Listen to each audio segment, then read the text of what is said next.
Bienvenido al módulo de implementación de modismos, donde aplicaremos la teoría vista sobre un dataset ya conocido por nosotros.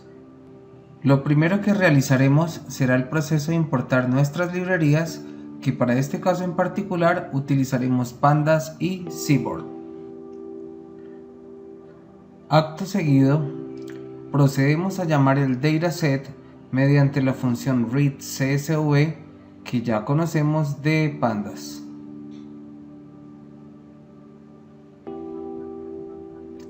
Muy bien, lo primero que haremos como científico de datos es saber a qué tipo o naturaleza de datos nos estamos enfrentando. Para ello invocaremos la función .info de Pandas. A este nivel encontraremos la descripción del tipo de dato que vamos a tratar. Aquí quiero hacer una especial aclaración, porque te estarás imaginando que si estamos dentro del ecosistema de Pandas, pues estamos trabajando con data frames, y esto es cierto. Pero deben de tener en cuenta que los data frames se evalúan en subtipos, como enteros 64, de tipo objetos, de tipo booleanos y de tipos dobles. Son básicamente las unidades enteras o INT, carácter de tipo object, bool o booleanas o lógicas, o double o valores de tipo decimales. Ok, ahora procedemos a realizar un overview o vista generalizada de los datos mediante el comando .head. Es indispensable hacernos una idea de las posibles distribuciones de estos datos, y qué mejor manera de hacerlo que mediante un resumen estadístico, donde el comando describe de Pandas nos proporciona una información como la media, desviación estándar, mínimos, máximos y percentiles de la muestra a tratar, así como también un conteo generalizado de los datos.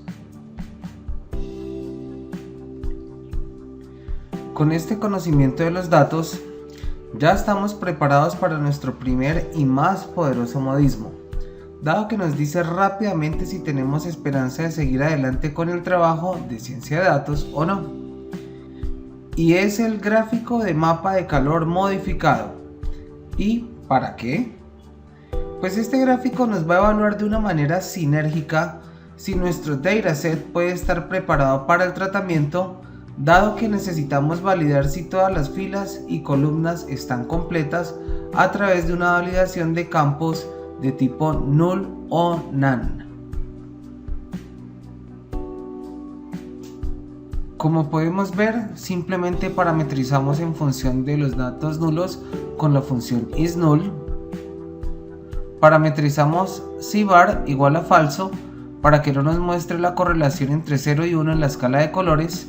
getXLabel para que no nos muestre los valores en el eje Y. Y por último el color map o CMap de tipo Viridis, que es la paleta de colores que estamos viendo. Con las condiciones que estamos evidenciando, este dataset funciona muy bien para trabajar, pero la columna type 2 realmente no hay opción de tratamiento, dado que el n muestral está ausente en su mayoría.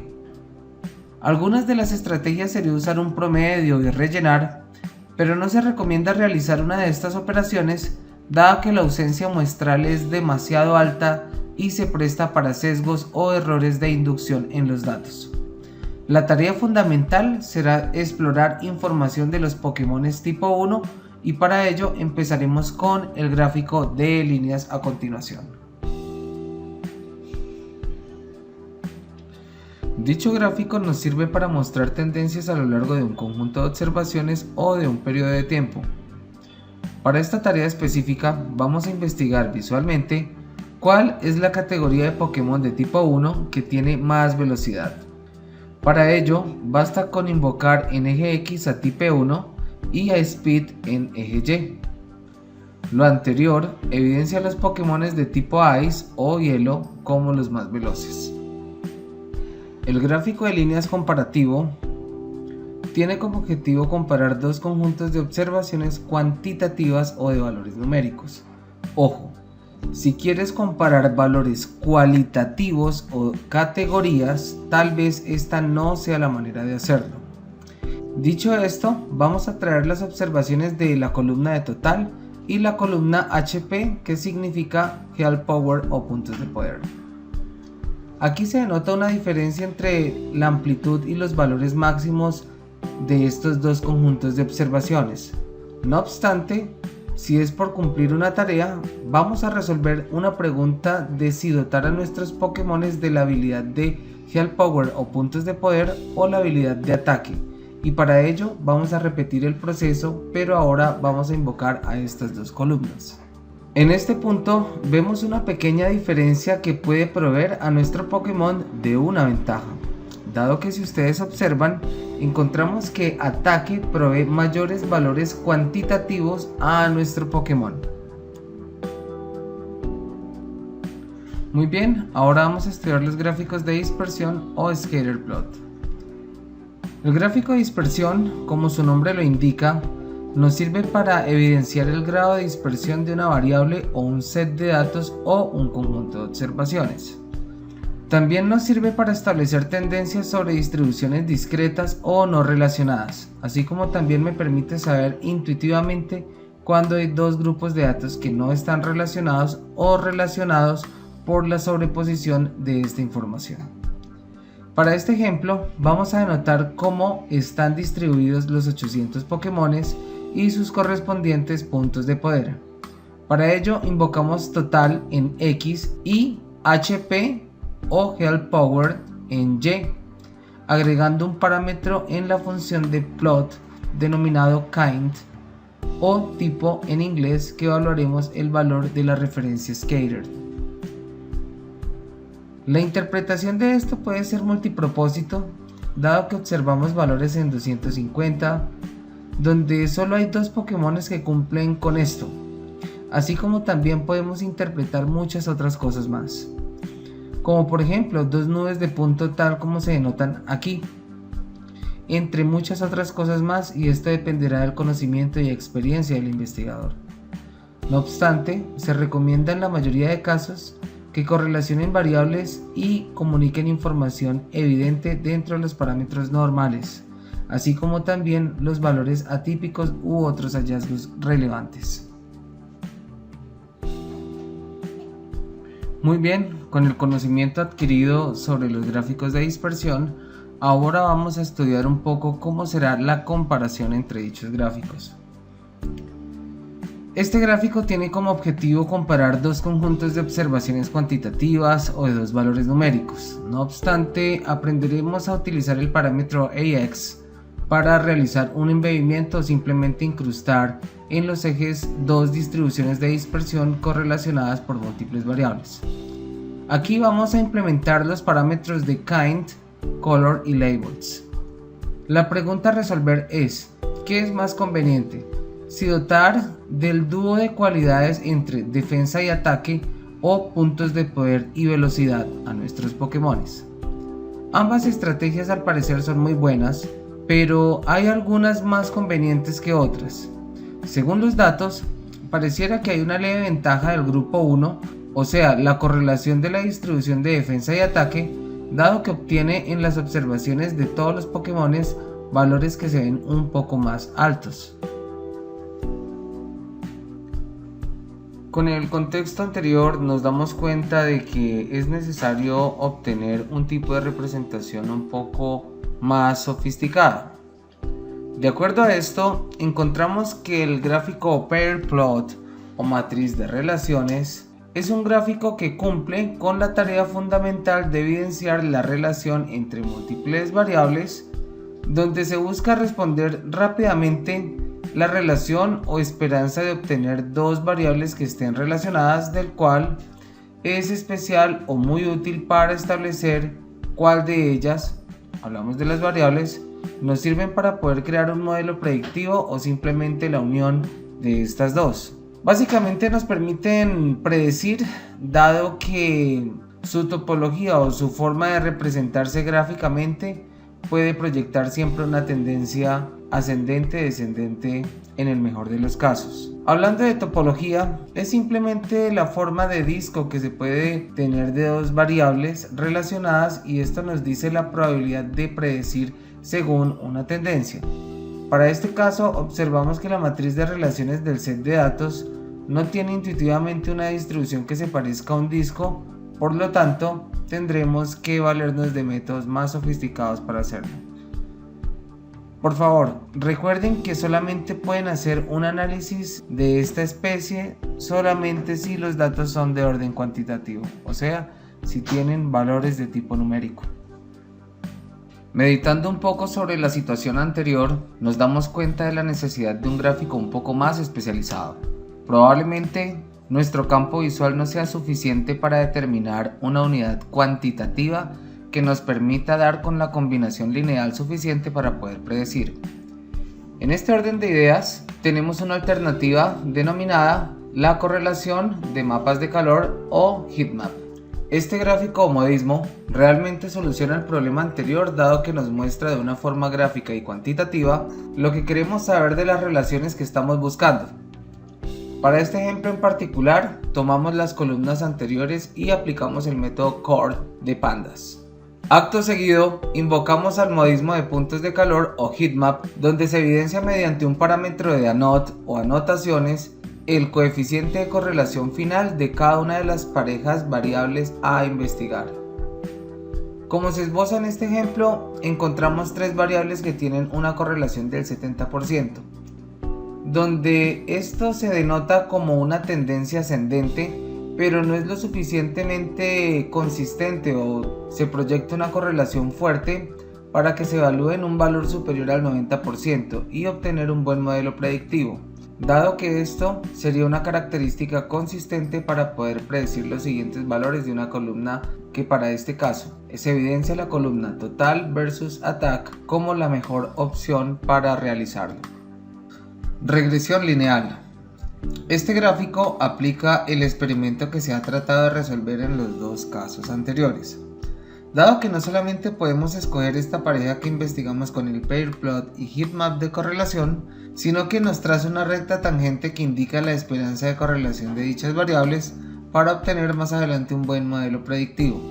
Lo mejor que podemos hacer es correlacionar la pareja total y attack para ver cómo se visualiza. La teoría de regresión lineal la veremos completa en el curso de Machine Learning, donde se evidencia el lenguaje de las covarianzas y los modelos matemáticos que están implícitos para ayudarnos a establecer mediante las distancias verticales de los mínimos cuadrados la colinealidad de los datos o correlación fuerte que se busca en un modelo predictivo.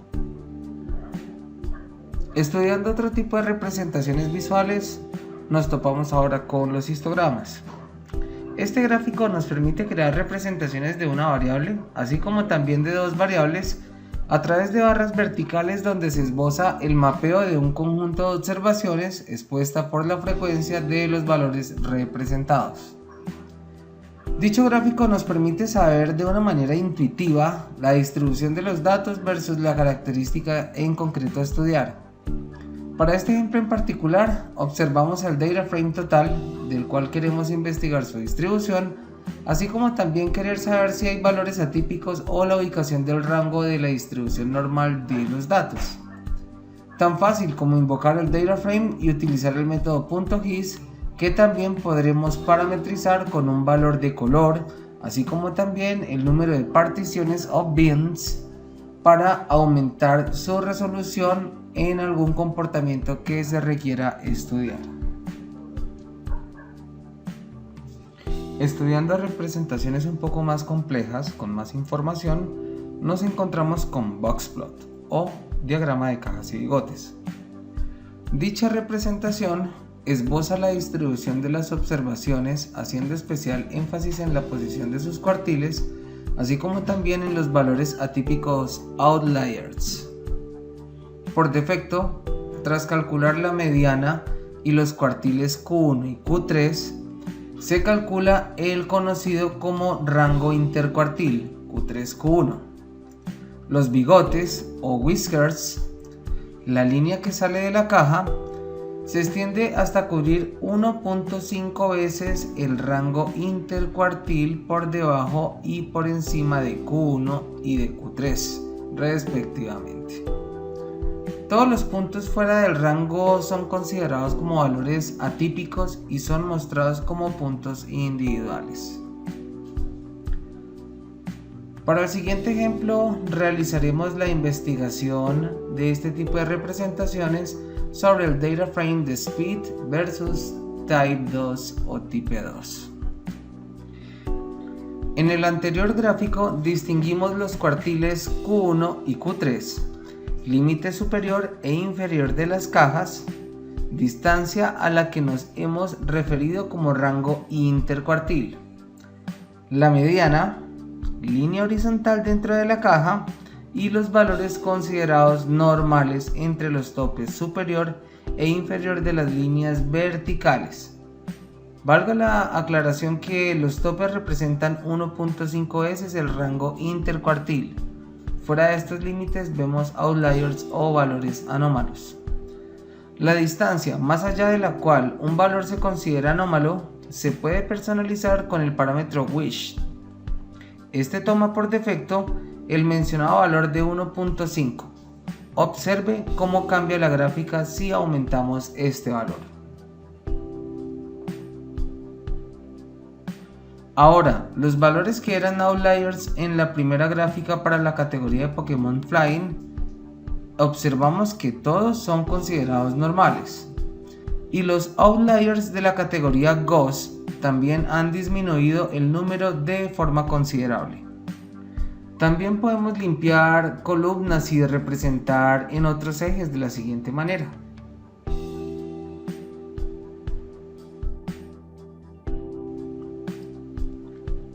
Después de estudiar un poco este tipo de gráficos que nos entregan tanta información, ahora pasaremos a estudiar los Kernel Density Estimation. Trazar distribuciones univariadas o bivariadas utilizando la estimación de densidad de kernel nos ayudan básicamente a visualizar una distribución de observaciones en un conjunto de datos de forma análoga a un histograma. KDE o Kernel Density Estimation representa los datos utilizando una curva de densidad de probabilidad continua en una o más dimensiones. En relación con un histograma, KDE puede producir un gráfico menos desordenado y más interpretable, especialmente cuando se dibujan distribuciones múltiples, pero tiene el potencial de introducir distorsiones si la distribución subyacente es limitada o no uniforme. Al igual que un histograma, la calidad de la representación también depende de la selección de buenos parámetros de suavizado. En este ejemplo que estamos observando, podemos trazar una estimación de kernel que tendrá el mismo efecto que un histograma. Con la columna HP y agregamos los parámetros del área bajo la curva con shade igual a true. No obstante, podríamos comparar múltiples distribuciones y estudiar su área bajo la curva de la siguiente manera.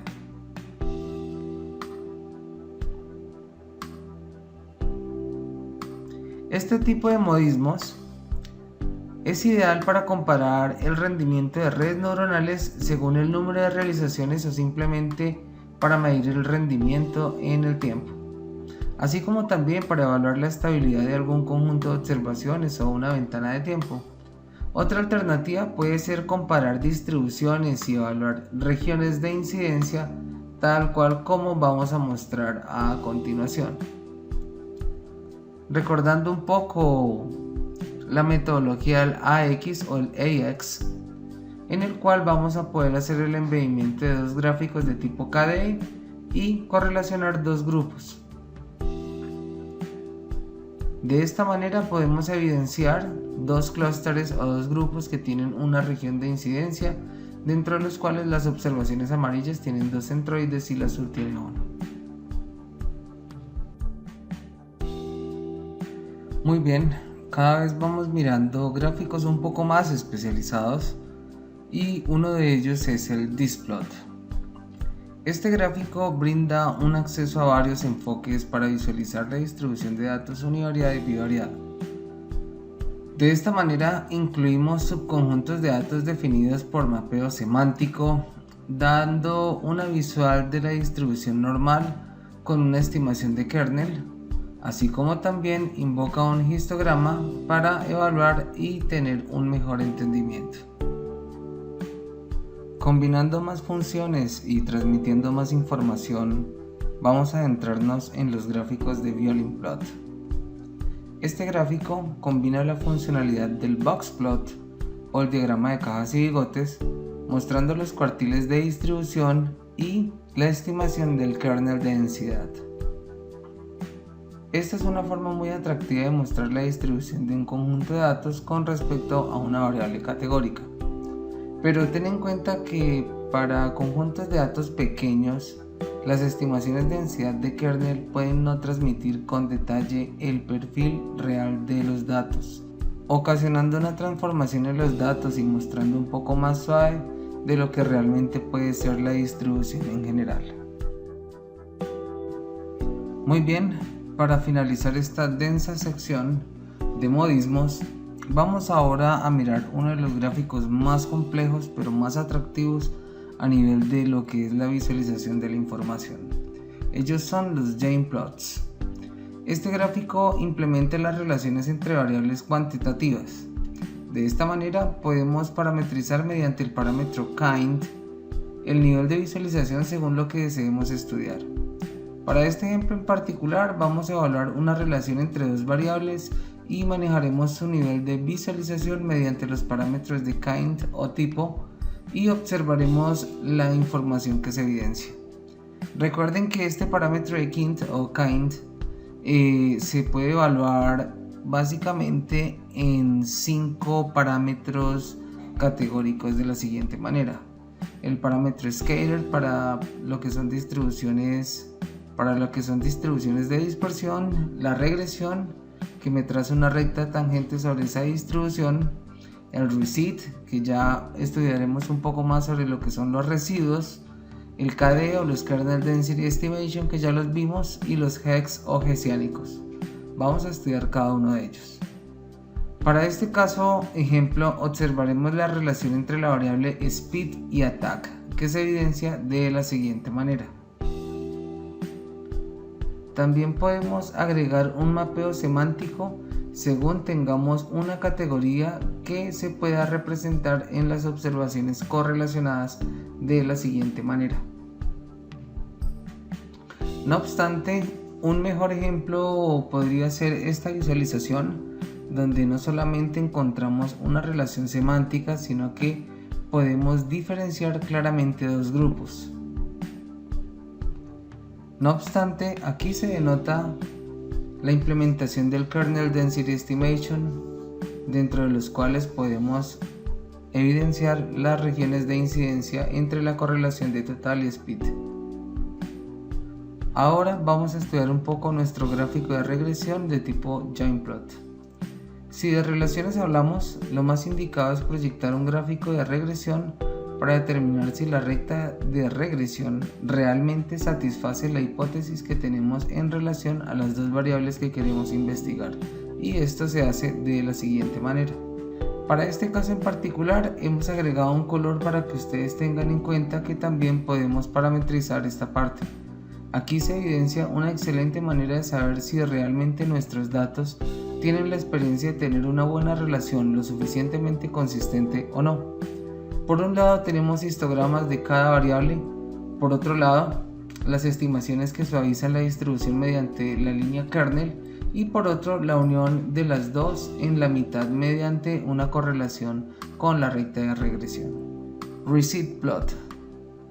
También tenemos la posibilidad de estudiar los datos residuales, donde encontramos para este ejemplo en particular que ya debemos haber aplicado una recta de regresión sobre nuestros datos. Básicamente, un dato residual es una medida de qué tan bien se ajusta una línea a un punto de datos individual. Para los puntos de datos por encima de la línea, el residuo es positivo, y para los puntos de datos por debajo de la línea, el residuo es negativo. La verificación de los residuos es importante para hacer un modelo de regresión realmente consistente. Hex plot o gráfico hessiánico. Finalmente, también tenemos la posibilidad de estudiar nuestro set de datos mediante la dispersión en bins hexagonales. Es un estilo de representación gráfica bastante común. Los diagramas Hess-bins toman listas de vectores X y Y devuelven lo que se parece un poco más a un diagrama de dispersión. Es un hexbin, todo el espacio gráfico que se ha dividido en hexágonos y todos los puntos que se han agrupados en sus respectivas regiones hexagonales, y se agregan tonos de color para indicar la densidad de cada gradiente, que indica la densidad de cada área hexagonal. Los hexágonos blancos significan que no hay datos en ese punto, mientras que los hexágonos oscuros significan que hay alta densidad en esos puntos. Los hexplot no son muy comunes, pero son tan fáciles de leer que por eso han sido utilizados en las representaciones modernas de los datos. Muy bien, hemos culminado con éxito esta nueva etapa y hemos adquirido una habilidad muy interesante dentro del campo científico de los datos, y es la parte de hacer buenas representaciones visuales a través de cada uno de los gráficos y modismos. Aquí quiero hacer una pequeña distinción, y es que en este curso en particular hemos estado utilizando representaciones visuales que ya están construidas a través de la librería de Matplotlib con Seaborn. Pero si ustedes quieren ahondar un poco más sobre este campo, les sugiero la librería D3JS, en el cual van a poder explorar toda la teoría vista en este curso, en el cual ustedes van a poder diseñar sus propios modismos, en el cual ustedes van a poder proyectar dentro de lo que es la correspondencia visual y el análisis exploratorio científico. Súper recomendado. Muy bien, muchas gracias y nos veremos ahora sí en el módulo número 12 con la aplicación de absolutamente todo el conocimiento.